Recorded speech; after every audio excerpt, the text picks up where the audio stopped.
Do not forget my stories, Senua. I am with you still. Out of hell you have come, and now find yourself in Midgard, the world of men. Do not think it any less dangerous for that. Your path has taken you far from home, across the boundless sea, and you must go on to the heart of this place, to the heart of man. You have seen how the Northmen journey out to conquer, and this is one of their lands, as icy dark as Niflheim, yet as fiery as Muspel.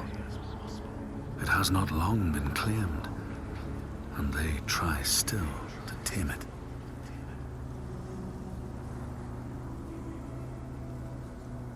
The Skald's verse speaks of a man called Grettir the Strong. A strange and bloody life he led. And it happened in this land you have come to. Listen to his story, Senua, for it may in some small way illuminate your own.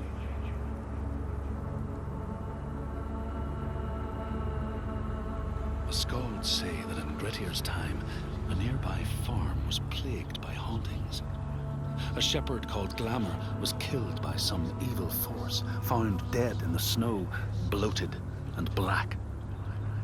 His body could not be taken to burial, because he was held fast to the ground. So it was left. 3 days after his death, the body was missing.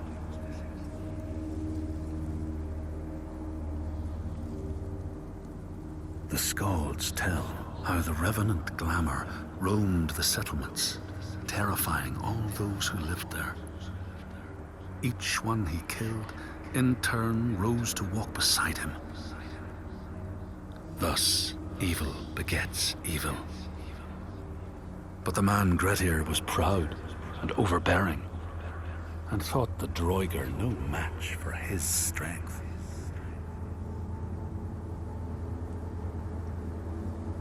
The Skalds say that Grettir fought and killed the Droiger Glamour, but not before Glamour had cursed him. His strength would be turned against him, his deeds bring death and exile, and he would be always before Grettir's eyes, making him afraid to be alone. He saw all sorts of phantoms wherever he looked, and thus people who see things that aren't there are said to have Glamour's eyes.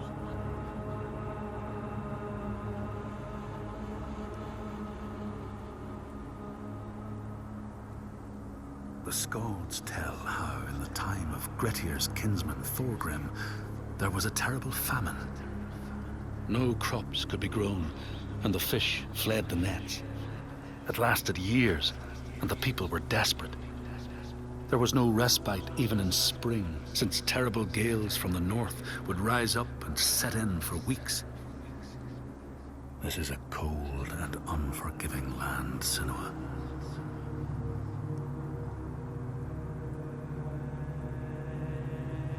In the time of famine, at the place known as Rifskar, Thorgrim found a huge finback whale, beached and dead. His neighbor, Thorfinn, had already found it and was in the process of flensing it.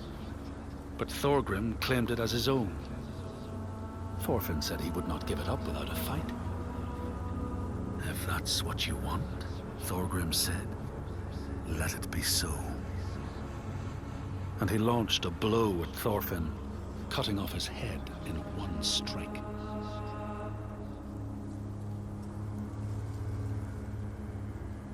The Skalds say that the neighbors fought, armed only with the knives and axes they had brought to cut up the whale, even picking out the whale ribs to beat down their enemies.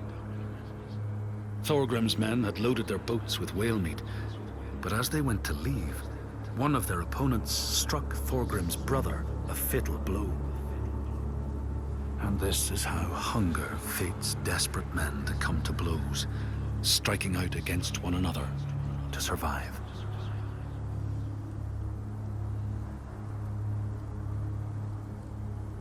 The Skalds speak of the time Grettir, traveling with some others, ran into rough weather and docked their boat on an island.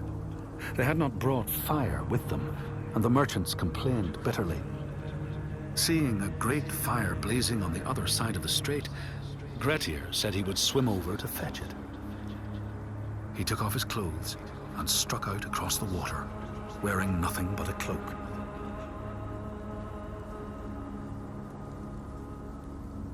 When Grettir came to the farm where the fire was burning, all was peaceful. By the time he reached them, his cloak was frozen stiff, and he looked like nothing more than some huge troll. The frightened farmhands struck out at him with the first things to hand, the burning logs from the fire.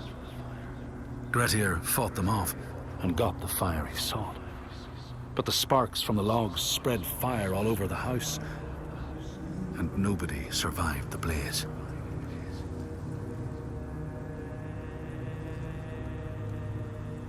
The Skalds say that Grettir swam back across the strait, keeping the fire safe from the water. His friends applauded Grettir's bravery, but when word spread about the massacre at the farm, people took against Grettir. Nobody wanted anything to do with him, and when the news reached the Althing in the summer, Grettir was pronounced an outlaw. All doors would hence be shut to him.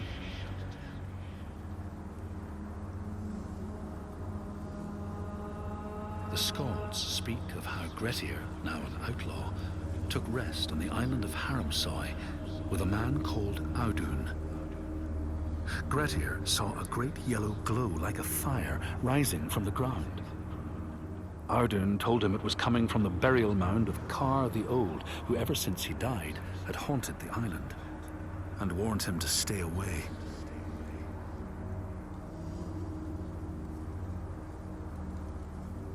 The Skalds say Grettir wanted the sword that was buried in Kar's howe, and would not be deterred from seeking it.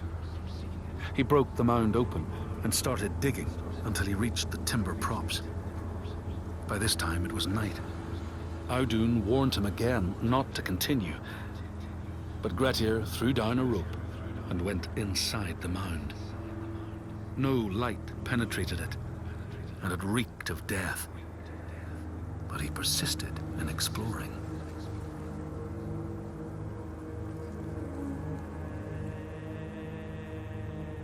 Grettir found the sword he was seeking, Kar's loom, buried in the grave mound. He went to leave, but before he could reach the rope, something grabbed him from behind, and Grettir realized the mound dweller would not let his treasure go. The two fought ferociously until Grettir got the advantage and chopped off the revenant's head. But Kar's loom would prove his undoing, fated to be the sword that killed him.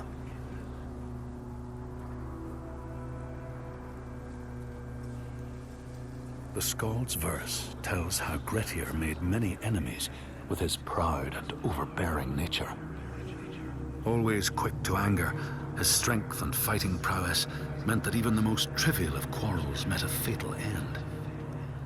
The kinsmen of those he killed or maimed were angry, and because he was an outlaw, no one was allowed to help him.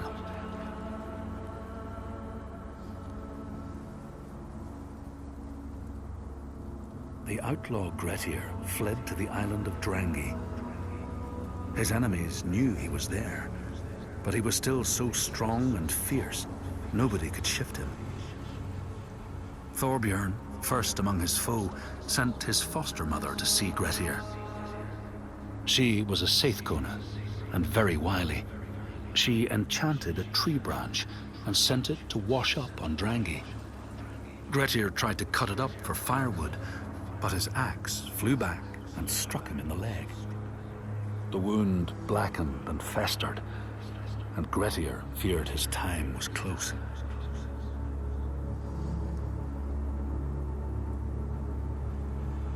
The Skalds say Grettir, wounded by Seithr, was now so weak it was possible for his enemies to defeat him. Under cover of night, Thorbjorn and his men attacked his shelter. They tried to disarm him, but he clung so firmly to his sword, Kar's loom, that they had to cut off his arm to get it free. Then they used his sword to cut off his head, and the land's mightiest outlaw was dead.